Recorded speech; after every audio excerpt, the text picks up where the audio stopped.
안녕하세요. 부동산 에이전시 운영 중인 공아저씨입니다. 제가 지난달 즈음에 에어비앤비 주간, 일간 임대는 태국에서 불법임을 알려드렸습니다. 사실 매년 최소한 한 번씩은 다룹니다만 보통은 다루고 나면 문의하는 사람이 거의 없습니다. 그런데 올해는 문의하는 사람들이 더 늘어났습니다. 아마도 코로나가 끝나고 나서 돈을 많이 벌 수 있다는 말을 미끼로 불법적인 영업을 부추기는 사람들이 생겨났다고 생각을 합니다. 누가 그러는데 방법이 있다는데요. 불법이 아니라는데요. 이런 문의가 있는 이유는 그런 헛소리를 하는 사람들이 있기 때문입니다. 그런데 자기가 무슨 방법을 찾았다? 웃기는 소리죠. 왜냐하면 그 사람이 태국 국회의원도 아니고요. 정당 대표도 아니지 않습니까? 법을 바꿀 위치에 있지도 않은데 무슨 방법을 찾았다는 것인지 웃기는 소리 아닙니까? 합법적인 일이면 콘도에 이런 안내문이 붙어 있을 이유가 없겠죠. 그런데 이런 얘기를 고지 듣는 사람들이 있습니다. 음주운전 걸리지 않는다고 음주운전이 합법이 되는 건 아닙니다. 그런데 음주운전을 하는 사람에게 이 알약 먹으면 음주 테스트에 안 걸린다라고 말하는 사람이 있다면 다 떠나서 그 사람은 그 효과도 없는 알약을 팔아먹으려는 사람입니까? 아니면 여러분들을 위해서 그러는 사람들입니까?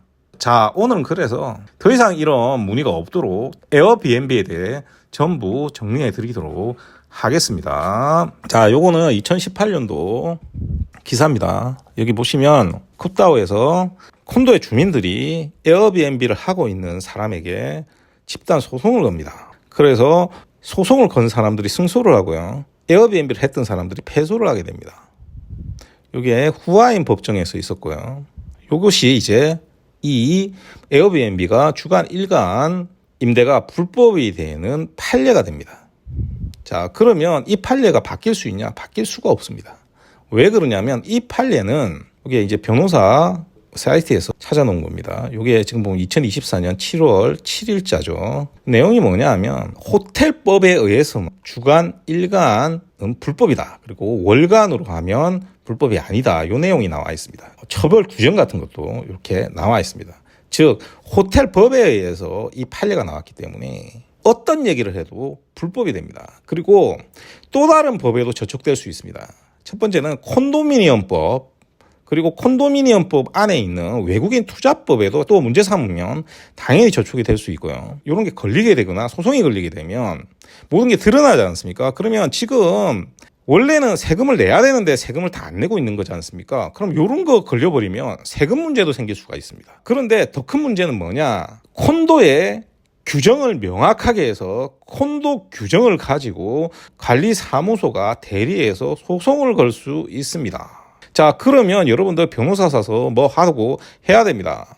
지금까지 관리해 준다고 했던 사람들 있죠. 그 사람들 관리해 주겠습니까? 소송 걸리면 지금부터 이러해서 못 하겠다 하면 다행이고요. 실제로는 아마도 그 사람들 그냥 손 떼고 연락도 안 될 겁니다. 자, 그러면 더 큰 문제들을 하나씩 살펴보도록 하겠습니다. 월 단위 에어비앤비는 무조건 불법이 아닌가? 형식적으로는 불법이 아닙니다. 하지만 예를 들어서 어떤 사람이 에어비앤비로 2달을 임대받았다라고 합시다. 그래서 들어가서 살고 있습니다. 근데 갑자기 주민신고가 들어와서 관리사무소에서 어떻게 살고 있냐고 물었다라고 합시다. 그러면 내가 2달을 임대했다는 것을 증명해야 됩니다. 보통 일반적인 임대는 계약서를 쓰면 계약서를 들고 관리사무실에 가서 임차인 등록을 해야 됩니다. 안면 인식을 해야 되면 페이스 스캔 다 해서 만들어야 되고요. 그리고 집도 만약에 지문으로 들어가야 되면 지문 인식도 전부 다 해야 되겠죠. 그런데 카드로 하는 콘도다. 그래서 에어비앤비에서 집주인하고만 내용을 주고받았다라고 하면 나중에 어떻게 이걸 증명할 겁니까? 관리사무소에서는 이 사람이 2달을 했는지 이틀을 했는지 알 수가 없는 거지 않습니까? 그래서 분쟁의 여지가 생기기 때문에 반드시 계약서를 쓰시고 관리사무소에 가서 임차인으로 등록을 하셔야 됩니다. 그런데 문제는 최근에 새로 생긴 콘도들은 월 단위 임대도 힘들게 자체 규정이 만들어져 있습니다. 요즘 새 콘도들은 안면 인식으로만 출입이 가능한 곳이 대부분이고요. 이 안면 인식은 관리사무실에서 임차인이나 집주인으로 증명된 사람만 등록이 됩니다. 문제는 최근에 추세는 1년에 얼굴을 교체할 수 있는 숫자도 정해져 버립니다. 따라서 6개월 정도 단위 임대면 모를까 한 달, 두 달씩 끊어서 하기도 사실상 불가능한 곳이 많습니다. 자, 여기서 중요한 부분이 있죠. 관리사무소는 가끔씩 한국에서 뉴스에 나오는 관리인들이 갑질당하는 그런 류의 관리사무소가 아닙니다. 리스홀드의 경우는 관리사무소의 권한이 막강합니다. 자, 그런데 우리 그냥 여기서 프리홀드 콘도만 가지고 이야기를 합시다. 신축 콘도의 경우에는 전문 업체가 관리를 하게 됩니다. 보통은 큰 회사들은 다 자회사, 그러니까 계열회사 중에 관리만 하는 회사들이 있습니다. 그 회사들에서 들어와서 하게 됩니다. 자, 그런데 만약에 콘도 규정을 어기게 되죠. 그러면 굉장히 큰 페널티가 부과되게 되고, 계속해서 말을 안 듣게 되면 소송까지 진행할 경우에 그 대리 주체가 되는 게 관리사무소입니다. 쉽게 여러분이 새로 생긴 콘도를 사서 정수기 하나를 달려고 홈프로에 가서 정수기를 고르고 직원에게 설치해달라고 하면 직원이 물어봅니다. 관리사무소에서 허락받았습니까? 새 콘도일수록 가격이 비쌀수록 규정도 많고요.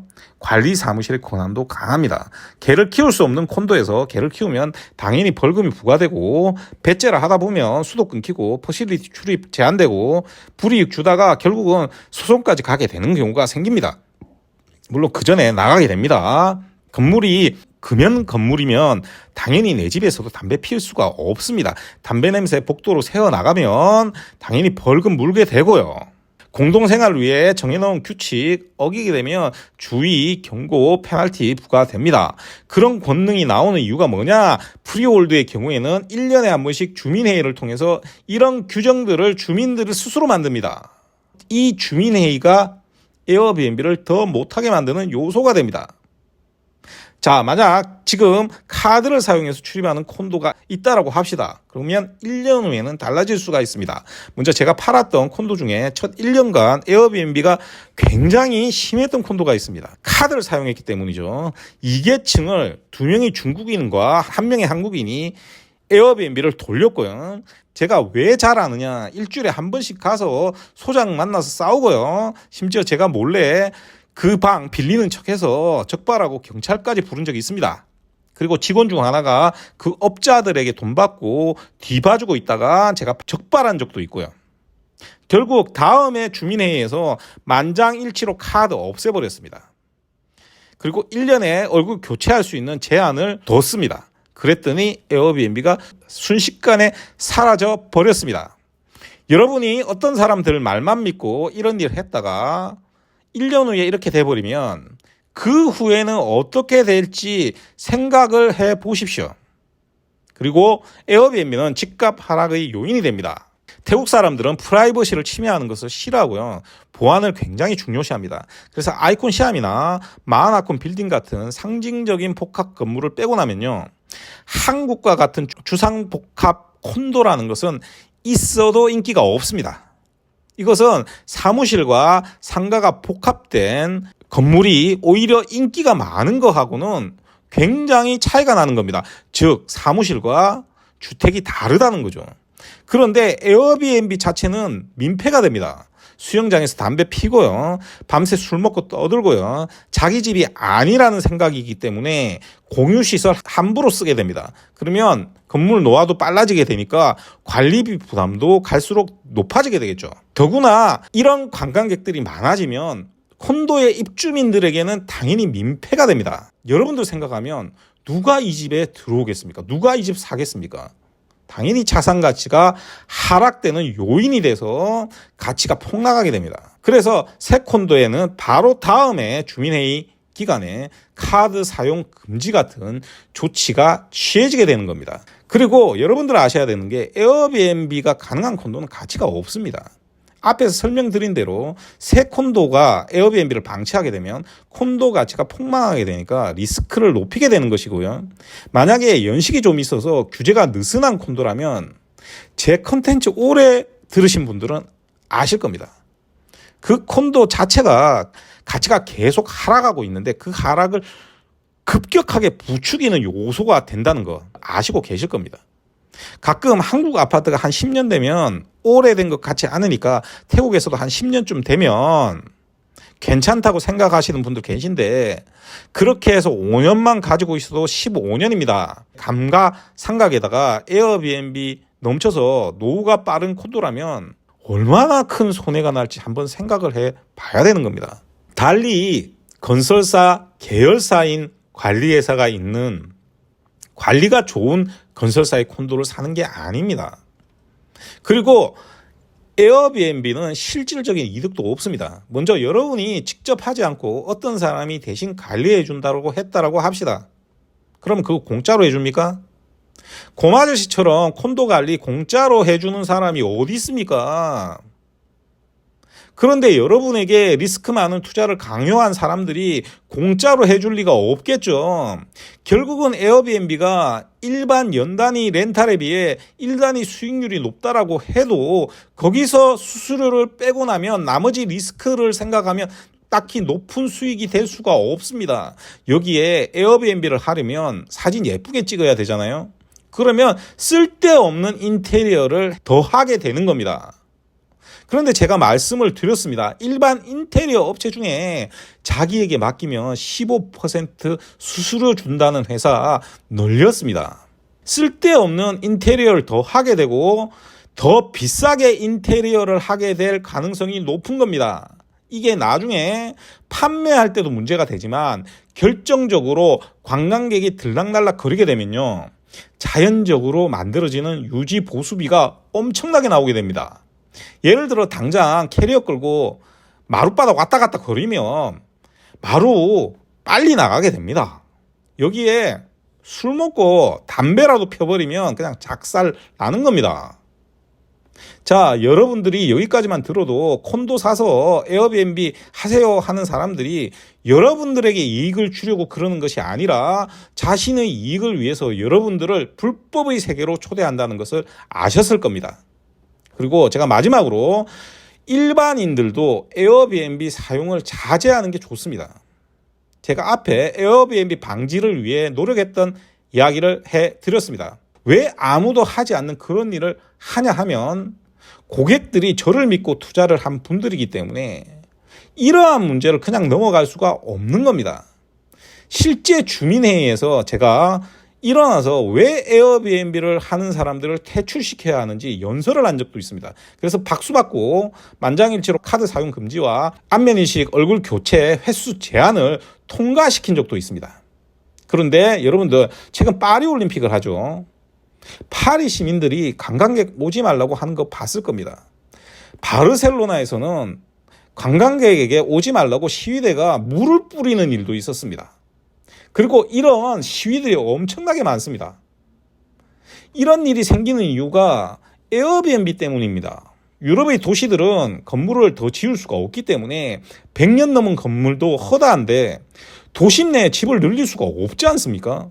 그런데 이걸 숙소로 만들어버리면 공급을 더 할 수가 없으니까 당연히 임대료가 상승하게 됩니다. 그러면 주민들은 당연히 외곽으로 밀려나게 되겠죠. 방법이 잘못됐지만 당연히 시위를 하는 이유가 있는 겁니다. 싱가포르의 경우에는 일반 콘도는 3개월, HDB는 6개월 이내의 임대는 모두 불법인 것처럼 최근에는 국가들이 많은 규제들을 만들고 있습니다. 그런데 불법이 아닌 곳에서도 피해를 주는데 불법 에어비앤비를 예약해서 주민들에게 피해를 주면서 눈총까지 받으면서 그렇게 사용해야 할 필요가 없는 겁니다. 그리고 마지막으로 불법적인 투자를 하면 가장 큰 문제는 무엇입니까? 바로 리스크를 증가시켜서 여러분들의 재산을 위태롭게 하는 일 아닙니까? 다른 나라에 와서 불법적인 일을 저지르면서 자신에게도 리스크를 증가시키는 이런 일을 왜 해야 하는 겁니까?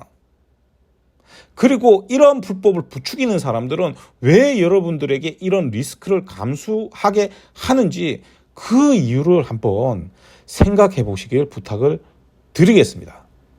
자, 오늘도 들어주셔서 대단히 감사드리고요. 이상 저는 방콕에서 고마저씨였습니다.